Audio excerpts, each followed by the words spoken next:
These are not the best of times for Nigerian aviation, and the telltale signs are written all over the industry.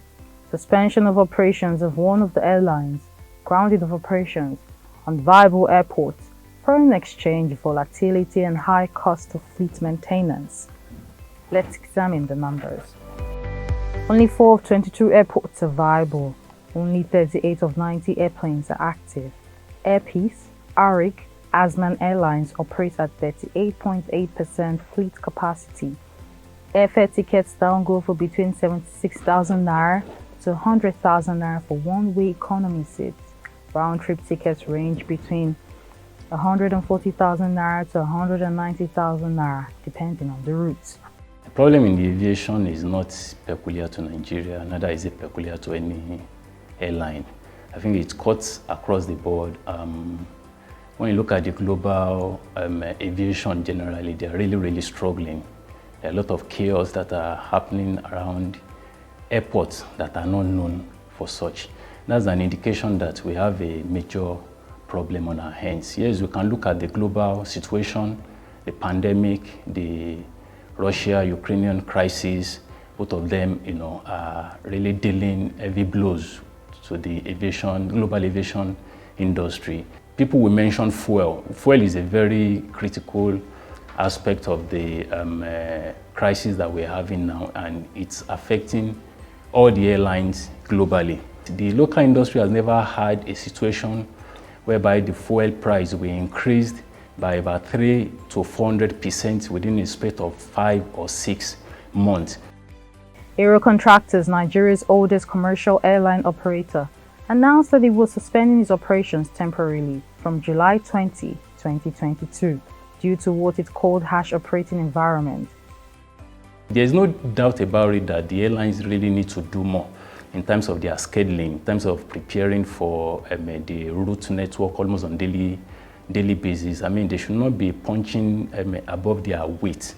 I mean, we've seen quite a number of issues with sunset airports, where certain airports we only operate between the hour of like 6:30 a.m. to like around 5 in the evening. Just a few days after Aero announced its decision, the NCAA grounded Dana Air indefinitely, sequel to the latest air return incident involving one of its aircraft at the Abuja airport. This has also left another big vacuum in commercial air travel. Aero shutting down, according to the management, is going to be a temporary situation.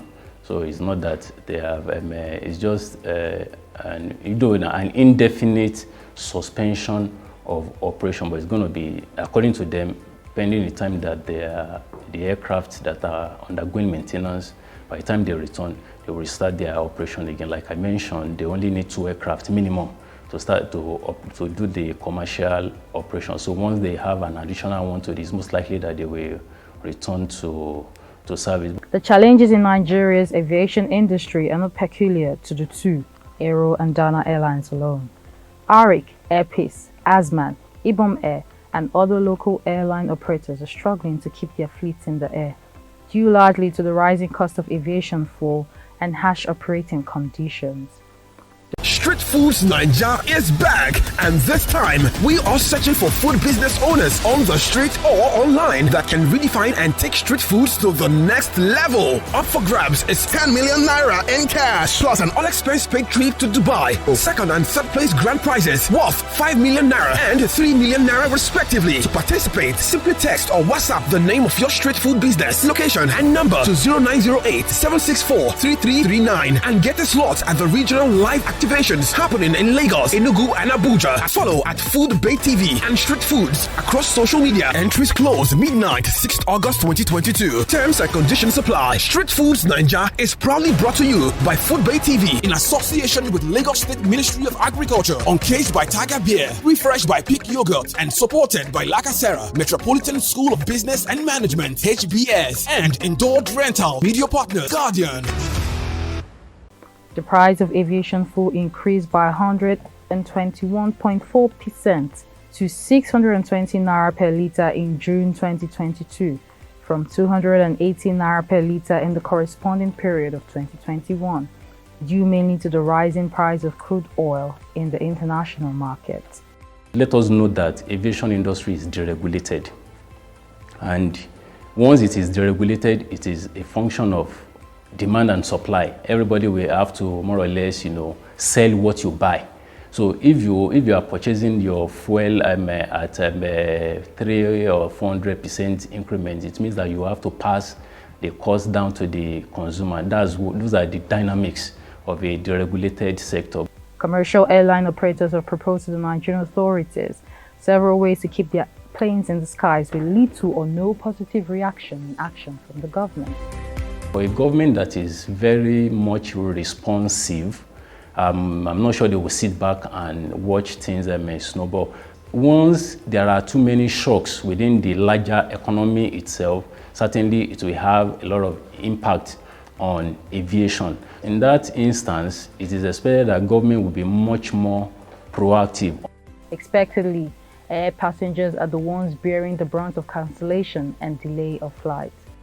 A common feature at airports these days are stranded passengers with little or no hope their flights would not be delayed or cancelled.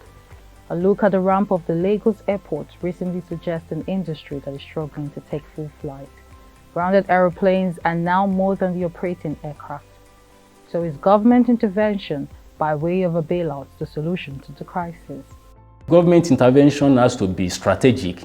It's not just to come in with a palliative that will be a temporary stopgap without finding permanent solution to the entire problem that we have. Who is really in this country today, who is really bothered that we are not refining this product in the country? Because if Nigeria is refining Jet A1, certainly we should not be having this conversation in the first place, irrespective of what goes on on around the world.